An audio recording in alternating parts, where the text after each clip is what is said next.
Everything you did not want to do in the last 2 years, start doing it, because that's key, right? People want genuine people. You can't wing it anymore. And people want to know that they're dealing with people that actually care about them, not care about them when there's a check. Now, I time block. In general, I have an idea what's going on 3 weeks in advance. I don't have to think about it. You can ask me what I'm doing on a certain day in 3 weeks from now, and I could tell you for a certain hour, a certain time. It doesn't mean there's not certain flexible ability there, right? I mean, we're doing the podcast. This was time blocked. This was in my calendar. I actually even put in my calendar when I'm going to eat, when I check out, when I start, my coffee trips. I use lunchtime as a way to connect with prospects and past clients. I make a purpose of 4 times a week meeting with a different potential client or a repeat client every week, 4 days a week. Monday to Thursday, you'll see me at a restaurant and I'll be there with a client and it'll be intentional. I mean, we're back in the times where belly to belly is important.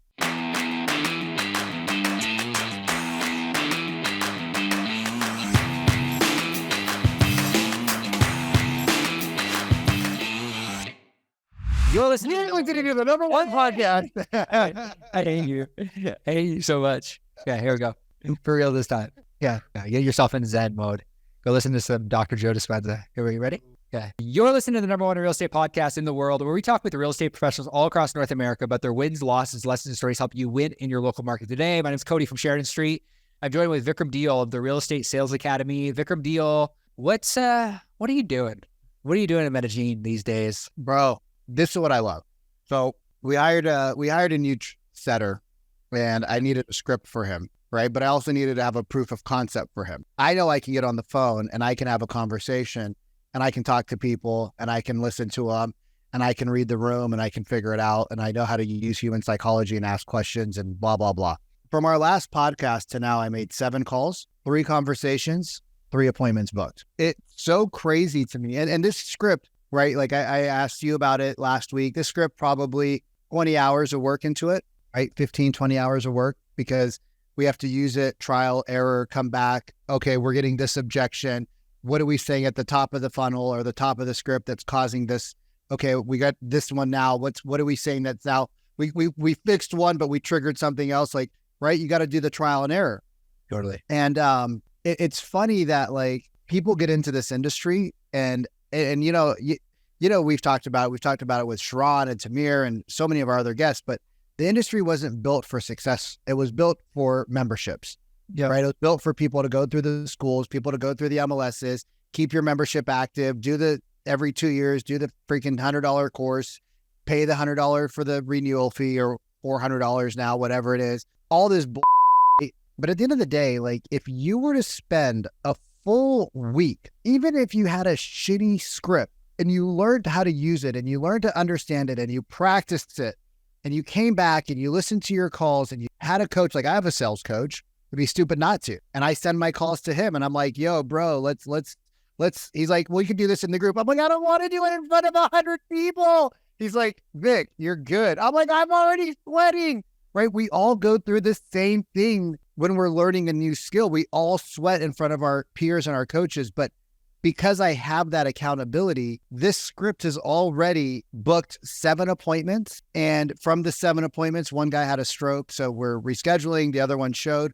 We've got 1 sale and we've put in a lot of effort up front, but now it's on autopilot. Like now it's like, get on the phone here. Well, I don't know if the script works here. Listen to these 5 calls, bang, bang, bang, bang, bang. So like, it's just like, there are people like our guests today that have already done amazing things. Like just, you don't have to think hard. You just have to go out and let somebody else who's done the thinking for you show you the way. And then you can think about how to improve it. So anyway, that's my win for the week. What's yours? My win for the week is that whenever somebody goes on vacation, it always points out gaps in the business. Like, and we were chatting. And you're talking about your business right now. Yeah, I'm talking about my business. Your right hand is on vacation all week. Yeah. So my COO has been on vacation all week, and we had every Friday we do a system streamline. So just talk about the systems that are working, what's working, what's not working in the business, what do we need to fix, what are the action items for early next week, right. And the entire leadership team this morning in our system streamline was like, wow, there are a lot of things that like Jackie does that Jackie's our COO for people who don't know. Jackie does that. Like, we're like, we really need to streamline these things and figure out where these SOPs are. Cause you forget you forget and you take things for granted. Like when you have somebody who's like, oh, I'll do it. Or, here's a link to this SOP. Here's where to find this. And then this week was really a week. Like we had a lot of momentum. Fortunately, Aldo came back from vacation. It's like Aldo came back and then Jackie left. So the last 2-3 weeks have been very interesting, but it's created a ton of momentum. And, I said to the team today, I'm like, just wait till I take vacation. They'll run, they'll run with a whole nother, a layer of, they're like, oh, that would actually be really good. Well, you know what's great about taking vacation. So my last year of real estate, 2017, I signed up for Tony Robbins as a platinum partner. And what happened when I left for the first 2-week program, the office freaked out. Like they were calling me every 10 minutes. I was like, y'all, I ain't picking up my phone. We've done $200 million in transactions. If we can't figure out what to do by now, like, I don't know what we're doing. Like, I don't know why we spent weekends and hours and nights to make all these SOPs, implement them, and put them into the different systems. Like, if you guys have to constantly call me on basic things, like, I have failed you as a leader. And after I said that, they actually were like, oh shit, you're right. We have everything and I'm not picking up my phone. So you guys have to figure it out because I'm not on these deals solo. Like everybody gets paid.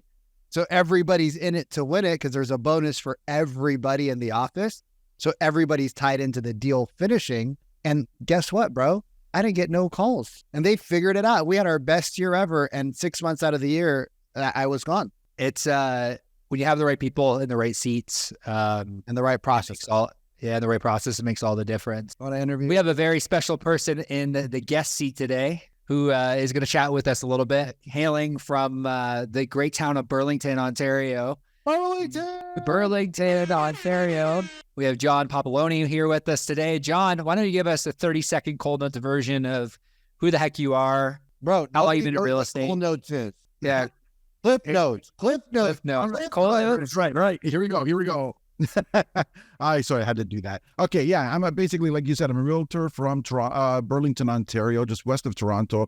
I'm actually dual licensed. I have a mortgage license and a realtor's license. I also have my own investment fund, Papaloni Capital, and it's one of those tools I'm using now to differentiate myself from everybody else. So I'm always a forward thinker, futuristic thinker, out of the box thinker, and one of my special strengths is to be able to adapt and adjust when needed. That's amazing. I thought you were going to say one of your licenses was for OnlyFans, and I was going to say, Cody loves a good foot picture. That's one thing I do know about him. So yeah, and I'm the not only fan.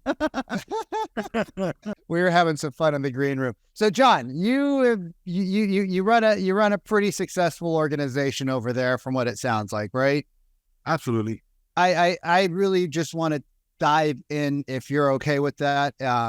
What is one thing that's working for you and your team, or what are maybe a couple of things that's working right now for you guys to find prospects in today's market? Well, that's the thing. It goes back to what I was saying, a few seconds ago about adjusting and adapting, right? Like the old adage, just promoting online, waiting for people to come to you. That's not going to work today. I mean, the market is slow for everybody, but the people who are succeeding are still succeeding. Now, maybe not as big as before. Some are more, some are less. And what I find is that now you got to combine old school tactics with new school tactics versus different edges. Like prime example, during COVID, most of my business, 70% of my business was agent to agent referral. And now the market has slowed down.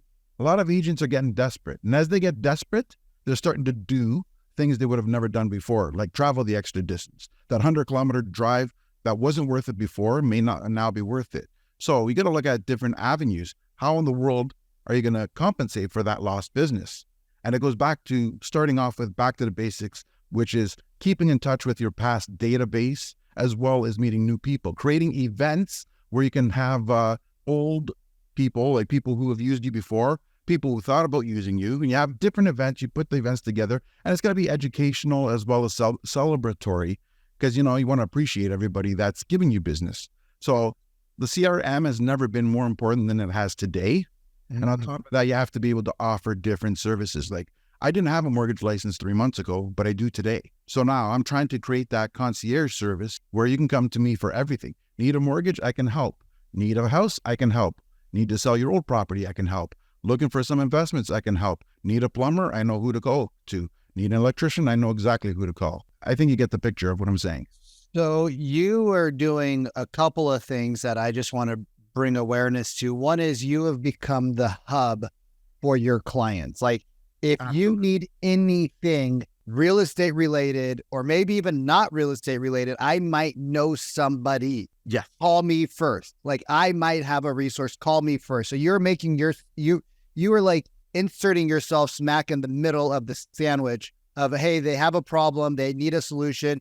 Boom, call John. I'm your guy. And then the second thing you said you're doing, which I think is really interesting, is you said the CRM matters more than ever. Yes. I guess, like, why would you say that it's such a high level of importance? I get why CRMs are important, but like, why would you say that's like really, out of all the things you talked about, or you could have, that lined up with one of the top ones? Absolutely. I can get that. That's easy. Look, during COVID, when we all thought things were going to slow down, it actually went the opposite and we went nuts. And that was easy to fly by the seat of your pants, post on Facebook, have people call you. You didn't even have to remember who you're talking to because, you know, and if you didn't get business during that time, maybe you should reconsider what you're doing for a living. And really, because that was the easiest buy because everybody wanted to buy. Right. And it's easy to forget people and easy to dismiss people, and you were still busy. Now, today, when people are unsure, they're scared. They keep hearing interest rates going up. Everyone keeps saying they're going to go down at some point, and every time they get hope, there's another increase, right? So people are frightened. They're looking at their new mortgage payments and going, what do I do now? Now they need people's advice. But how many times have you used somebody before, thought about it in the future, and then go, who did I call? I can't remember, right? And then what happened? That person lost in touch. Therefore, a new person gets business. Well, now that you're getting people that need to move and not people that want to move, you got to be that person forward facing. And just calling up and saying, I'm slow, I'm dead, please use me, isn't going to be us. Right? You need to get up. Yeah. You need That's not a good script. That's dead. That sounds like the best script ever. Hey, could you help me eat today? Exactly. What do you mean by that? Well, can you chew my food and regurgitate it into my mouth? Now, John, you mentioned that you're working the CRM, you're working the database, you're doing a lot of different things. Like you have the client concierge services. Like I'm curious to know, because like I've chatted with a lot of agents who, like you chatted about adapting and pivoting. Like what does that look like strategically for an agent that might have done 20 deals last year, that might be sitting at might be sitting at 2 deals so far this year, where it's like we're halfway through the year.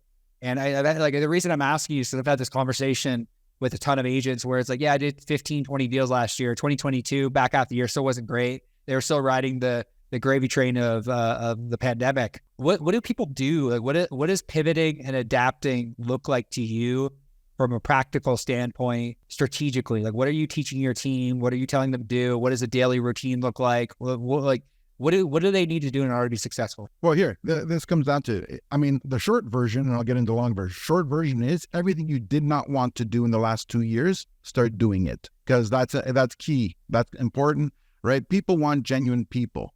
You can't wing it anymore. And people want to know that they're dealing with people that actually care about them, not care about them when there's a check. And one of the ways to do that is to reach out to people. Like I believe in, and basically my week is planned 3 weeks in advance. You can ask me what I'm doing on a certain day in 3 weeks from now, and I could tell you for a certain hour, a certain time. It doesn't mean there's not certain flexible ability there, but in general, I have an idea what's going on 3 weeks in advance. I don't have to think about it. Now, I time block, right? We're doing the podcast. This was time blocked. This was in my calendar. I actually even put in my calendar when I'm going to eat. I go, like when I check out, when I start, my coffee trips, my networking. John, can I jump in real quick? Go ahead. Is the whole eating thing, people are like shocked that I don't eat during the day. And I'm like, it's not in my calendar. Like, but aren't you hungry? It's not in my calendar. Like, but don't you get, it's not on my calendar. So we just bulldoze right over it. And, when you're in flow, you just go. It's funny because eating is not a priority to me. Like making money, helping people, changing the world. Like those are way bigger things than eating, right? Absolutely. And one of the things I do though, I use lunchtime as a way to connect with prospects and past clients. I make a purpose of 4 times a week meeting with a different potential client or a repeat client every week, 4 days a week. Monday to Thursday, you'll see me at a restaurant and I'll be there with a client and it'll be intentional. And, I've been in long enough to know who's, again, when you keep in touch with people, you know who the hot lead is, who's a warm lead and who's cold. So Right. you basically time everything you interact with everybody. Now, I also, again, going to what I said, a lot of my business was agent-to-agent referral. So part of that networking includes past agents who have referred me, reminding them that I'm still here, right? So I do a mixture. So I make sure I'm always interacting. I mean, we're back in the times where belly to belly is important. Yeah. Right? So everything's scheduled. You're preaching to the choir. Like me and Vikram have been having so many conversations, like belly to belly, in-person meetings. Like that is like one of the most important elements towards the conversations that our clients are having that are actually converting. Now, I'm curious because we've never really gone down this rabbit hole before, and it's something I believe. Like everything you're talking about, like I think back to even when I started my business 5-6 years ago, and the coffee meetings I would do, or the lunches that I would do with the local business owners or people on the Chamber of Commerce. Do you have a strategic plan around like who you meet with, when you meet with them, or are you when you meet with somebody 4 times a week and you have lunch with them 4 times a week, like has that brought you business? Like what, like I'm just trying to understand. I'm trying to help people understand the importance, because like I guarantee you there are people listening to this podcast right now that are saying like, but John, like 4 times a week to meet with past clients, that's crazy. Or I don't want to drive 45 minutes in order to go. Or it's expensive. It's expensive. Like we've only done 4 deals this year, John. Like we don't have a $500 a month budget, $700 a month budget. Absolutely. Right. Look, this is the thing, right? Look at the averages. People buy homes every 7 years. You know who you haven't talked to in the last 3 years or 4 years. If you wait for them to need something, they're not going to use you, because nobody wants to hear from a person who calls them when they need something. So it's about keeping in touch. Now, you don't have to do lunch. You can do coffee. Coffee's an inexpensive way to do it, and it still gets the job done. It's just about being in front of people. But I like to kill 2 birds with 1 stone. So that's why I do lunch. And then, again, I also look at it, who's due for a mortgage renewal.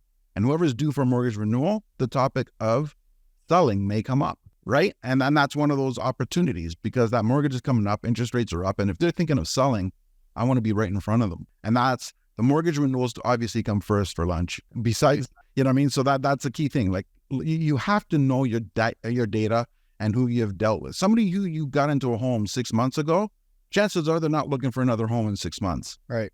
So, keep in touch doesn't necessarily mean you need to do lunch. I keep in touch with people every 90 days. I've circled through my whole CRM, and I do it once every 90 days, every 90 days. And what does that look like? Like what is, what is that night every night? Yeah. What does it look like? Like, what does it look like? When you say you circle through your database every 90 days, number one, how many leads are in your database? Like in your sphere, like how many leads are we talking about? And what is every 90 days? I have about 600 people in my CRM, and that's growing daily, right? Because I make a point to meeting new people too. Now I can use social media. Like we have people that you have on Facebook and Instagram. Don't just like the crap. Nobody cares about that. What you do is message them, inbox them, and not inbox them to tell them how you can help them or their clients or their referrals. No, inbox them and take general interest in them. And the next thing you know, just by taking that general interest, they talk to you. By talking, then, you have that conversation, 15, 20 minutes at most. And then you turn around and say, hey, you know what? Nice talking to you. Let's keep in touch. Next thing you know, you got their phone number into the CRM that goes. And once you have their phone number, send them a thank you message as an example. Text them, say, hey, thanks for the chat. Glad to reach out. If you ever need anything or you want me to send you something through email, whatever value proposition you have, let me know. I can send it to you. Usually if it's interesting, they'll give you their email. That's now you have. How long should if an agent has 300, 400, 500 leads sitting currently in their database and they want a time block every 90 days, how much time should they be spending nurturing that database every 90 days? If you spend an hour and a half a day, Monday to Friday, every day, you will get through your whole database within that 90 days. Oh, you'll get through so much more than your database in 90 days. I'm giving people who are lazy the opportunity. Oh, sorry. I'm not lazy. Dude, John, you you actually crushed my soul right now. I am the laziest person when it comes to working. Like, work to me is doing the things I hate doing. I don't like prospecting. I don't like going to the gym, right? I like going to the gym in Colombia because there's a lot of, yeah, I know, a lot of animals there that are different, but I don't love going to the gym. I don't love prospecting. I don't know many people, maybe 10, 15% of the world. So people are like, why do you like put so much effort to being good? Because I love being able to pick up the phone, make 7 calls, talk to 3 people and book 3 appointments. I don't want to fucking make 400 calls in a day. Like, are you kidding me? Like, I want to go after the most expensive listings. I want to call the expireds. I want to go after the biggest ones, the hardest ones to deal with.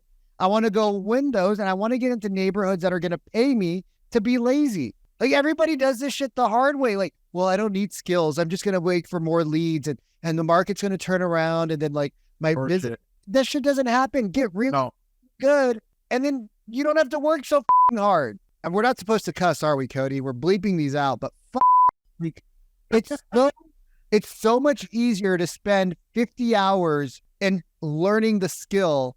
And then then it's like, all right, I got a prospect for an hour, right? Like, if you're really, really good, you can prospect for an hour and get the same results that it used to take you 5 hours of procrastinating. Yeah, but that comes with doing that daily and practicing, and you get better and better, right? Nobody likes to go to the gym. Anyone that says that, oh, I love the gym, horse shit.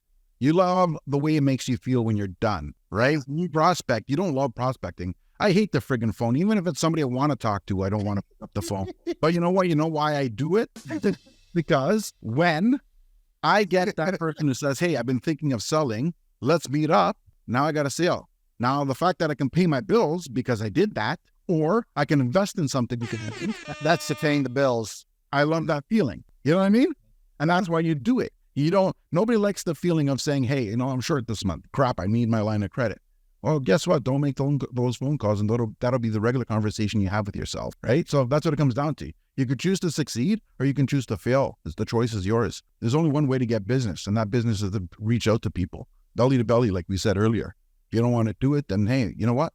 Maybe the employee route is the way to go. I love this tough conversation. This is the funny thing about this, even just this podcast, is like, everyone says it like off air, and I appreciate you, John, for saying it on air, because everyone we speak with off air, and a lot of agents that we've spoken with on air will say the same thing. Right. Like, maybe this isn't the right gig for you if you don't want to. You don't want to do. Everybody's PC, man, politically correct. Yeah, forget that. I speak my mind. It's the truth. And on the last podcast near the end, we were talking about how advanced people never stop doing the basics. It's like, I don't like setting up Facebook and Google and YouTube, my own YouTube ads. I would rather hire that. I just know that I'm really good at it. And I know that, Vikram calls me really good at it. Tuesday afternoon. Really good at it. Bro, could you set this ad up for me? Yeah, I got you. Don't worry. But you're 100% right, John. It's that repetition that you do those hour and a half calls daily, like Vic was saying, that allow you and give you the affordability in order to create the income or create the wealth that you want to create in your business. Now, you have a lot of things going on right now. So I'm like, I want to, you're doing the mortgage stuff, which is, in my opinion, in itself a unique value proposition. And a lot of agents don't necessarily know what that is. They think they have a unique selling proposition, but they don't really. They're like, oh, we're honest and we're integral. It's like, yeah, you should be honest and integral. We have the best service out there. RG has blah, blah, blah, blah. You should have that, and you should be honest. Marketing point. Yeah. You should be honest. You should be integral. But it sounds like you have a ton of different value propositions. I'm curious, when you're sitting down with a buyer, you're sitting down with a seller, you're sitting down, I specifically want to talk about the coffee meeting, because I think a lot of people get hung up on, what do I say at the coffee? How do I build a relationship? Yeah, there's a lot of things that they're just unaware of.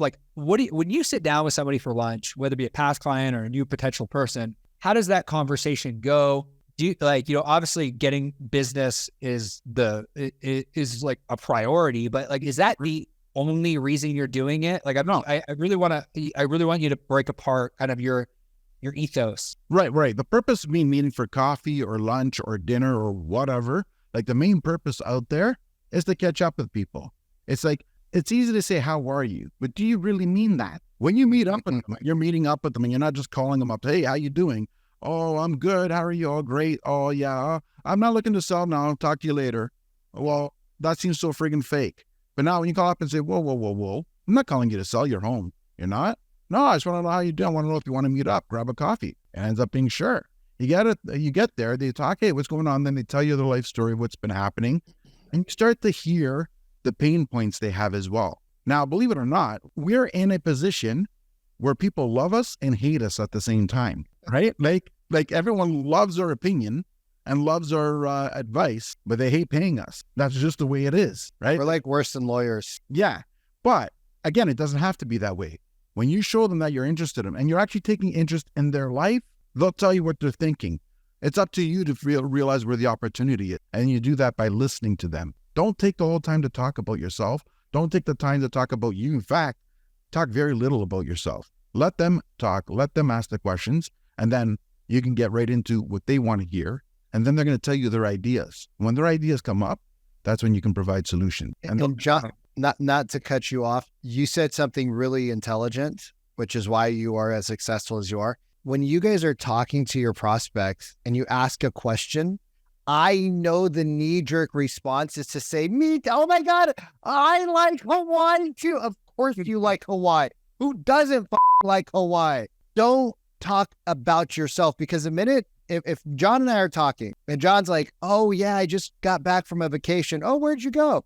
Oh, I took the kids and the family and the dog and the blah, blah, blah. We went to Hawaii. Oh my God, I love Hawaii. What's John's next question? It's like, oh, well, do you go to Hawaii often? And now John's asking me questions instead of me staying focused on John. Yeah, they lost their attention. And you guys want the prospect to talk, because the more they talk, the more they like you, the more they trust you, the more they feel comfortable with you. And it's not the world we live in, especially with AI, we are no longer in they have to like you. They have to freaking trust you, because your whole process, like go to ChatGPT and type in, what does a real estate agent do? What are the processes of a buyer or a seller? You type in the right prompts, it'll give you insane amounts of details about what we do in our industry. And guess what? Any buyer or seller can figure it out now. So when you guys are with them at these coffee meets, keep it all about them as much as possible, because the law of reciprocity is going to kick in about 15, 20 minutes. Oh my God, I didn't even ask about you, John. And then you guys have the full mic. They've got the other person's talk for the last 20 minutes. You've got everything you needed mentally. Like you're just taking mental notes, ding, ding, ding, ding, ding, ding, ding, ding, ding, ding, ding, ding. And then the minute they're done talking, they're going to realize, oh my God, John, I didn't even ask you what's going on in your life. How's business? How's the market?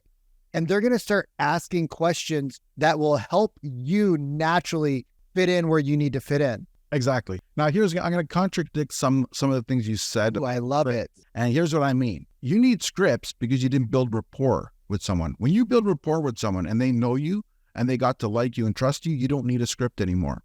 So if you find that you don't know what to say, it's because you never bothered to get to know the client. And the scripts are for the beginning, right? Like you have your frameworks, because when you're meeting these people for the first time, like you need to have an agenda. Like I'm a firm believer, like you need to have like a mental agenda of what things you need to cover when you're new. But once you've been doing it for a while, it becomes second nature. So I agree with you. But like for most people, they don't follow up with their clients because they don't know what to say, because they say this, ring, ring. Hey, John. Yeah. Hey, it's Bob. Oh, hey, Bob. Hey, I was just checking in to see how the house is going on, how everything's right in the house. And then they have nothing else to say. So like, well, that's awesome. You know, like, do you need anything? Not really. Cool. Well, hey, you know, I'll just call in to check in and just to see if you had any friends or if you knew anybody that I could help out with real estate, or anybody who's buying or selling real estate would love a referral. And the guy's like, okay, cool. And you do that 2 or 3 times to the same person without giving them anything, the law of reciprocity kicks in. You feel horrible because you're taking without giving. Yeah. And at the same time, right away, once you go in and say, oh, I just want to see if you have any referrals for me. Never going to pick.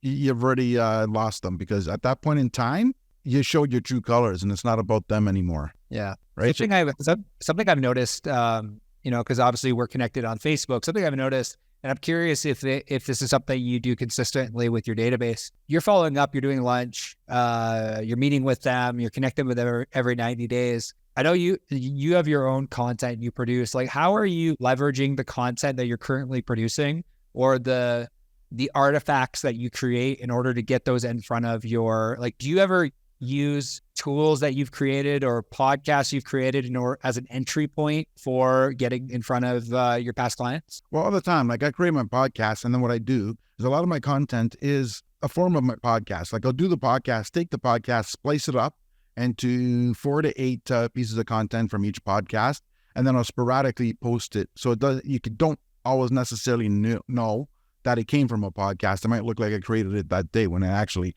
just ripped it off of one of my shows. And I usually do that. I actually put money behind my ads to make sure it reaches, more people. And when I do a monthly newsletter, what I end up happening is I'll take certain clips that I think are valuable, whether it's for new homeowners, prospects, and I'll have everybody divide them in my CRM on how, whether they're upcoming leads, whether they're past leads, whether they condos, whatever. And then if I have certain clips that I think fit certain people, I'll put them in there. I'll send them a link and then just say, hey, I thought you might find this useful, or, you might you might find this useful, or it might help you in some way. And if it doesn't, hey, no problem, just checking out, how things are going. And we'll be in touch soon. And there you go. At that point in time, if they like it, I find maybe 25% click, the other 75 don't. But that's okay, because not everybody's going to respond to everything you do. Yeah, when you're omnipresent and you always lead with value and service, it changes the game. If you were an agent, right, and let's say you're doing okay. Let's say last year was your best year ever. You did like 24 deals, two a month on average, and you are now in this market where you went from having your best year ever to a, you're at maybe 5 or 6. What would you tell that agent, right? Other than what we've talked about, like, where would you tell them to up level their skills? Would you tell them to buy more leads? What would you tell that agent to do that has, they got some dough so they can invest? What would you tell them to do? Where would you tell them to invest their money right now? Educational events, and be consistent with your content and with your reach out. Consistency is the key to everything. If you had a good year last year and you have a bad year this year, more than likely it's because you failed at follow-up. You failed at keeping in contact, because everyone loves to refer people they know. But when you're not keeping in contact, they forget you. And when that happens, how can they refer you if they don't remember you? And it sounds so stupid. How can someone forget me? I helped them buy their house. Trust me, I forget a lot of service providers that I thought I never would forget. So if I forget it and I'm in the business, chances are the person who's not even in the industry is going to forget you if they don't hear from you. Yeah, I think it's important. Like we were chatting on the last podcast, like it's so important to think like a consumer. And even I was having a conversation with an agent today, and I said, like, think about how you bought even the program you're in right now. Or think about the last program you purchased or the last big purchase you made. It took a lot of time, a lot of effort, but do you remember that salesperson? Do you remember their name? Nope. Maybe you do, maybe you don't. Probably you don't. I bought tons of programs, and off the top of my head, I can't think of the people's names that I purchased the program from, but I remember the people that are consistently in front of me over and over and over again. And that's why, like John is saying, like leveraging your Facebook, leveraging your email list, leveraging your database, that consistent, persistent approach to just build a relationship. Now, closing out here, John. I want to touch on the point and just to give people who are watching or listening a sense of proof. It's gotten to the point that when I walk to the local grocery store within a 10-kilometer radius of where I live, people I don't know have approached me and talked to me. I've been sitting in a Tim Hortons where people walk up to me and say, hey, I bought a place down the street. It's in construction and my house closes at the end of the month and I have nowhere to go. Do you know anywhere that I can go and find a place for 6 months? And I'm sitting there going like, well, you ask random people. Well, no, obviously they knew I'm a realtor. I don't have a logo on my shirt. They knew because they see my content. And where I failed them is that you should have called me from the beginning. So I failed there. But they were smart enough to know to reach out to me now. And that becomes from the consistency of them seeing me all the time. I love that. I love the fact that it's like you're out in your community consistently it's so interesting. Like, I spent the last 10 years in Peterborough, Ontario. A lot of people know me there because I practice and preach the exact same thing. Network your ass off, connect with as many people as you possibly can. And it's so cool to see that is a large portion of the way that you're creating success. Because even in like my old market in Peterborough, like I know the top agents that are performing in that market, and they're doing the same thing. They're connecting with people in their local community, and business is not down for them. They're just, because people know them. So when they think about making a move, when they think about, having a question about real estate, there's certain people in the community that they go to that have just showed up consistently over and over again, served at a really high level, and ultimately they're the ones that win in the long run. So John, if somebody were to want to reach you and say, for example, maybe it's an agent referral, maybe they want to learn a little bit more about what you're up to in your local market, maybe they just want to have a conversation about what you're doing, how to do CRM management, and they just want to chat, where's the best place that we can send them in order to learn a little bit more about what you're doing and for them to have a conversation with you? Well, best way to connect with me is through Instagram. Follow me and send me a DM to say hello, say you heard me here, and then we can have a conversation. My Instagram is basically my name, John Papaloni, JohnPapaloni. John, want to say thank you, bottom of my heart. Advanced people never stop doing the basics. We'll finish with that today. I want to say thank you for tuning into another episode of the RE Agent Podcast, the #1 real estate podcast in the world. We'll see you soon.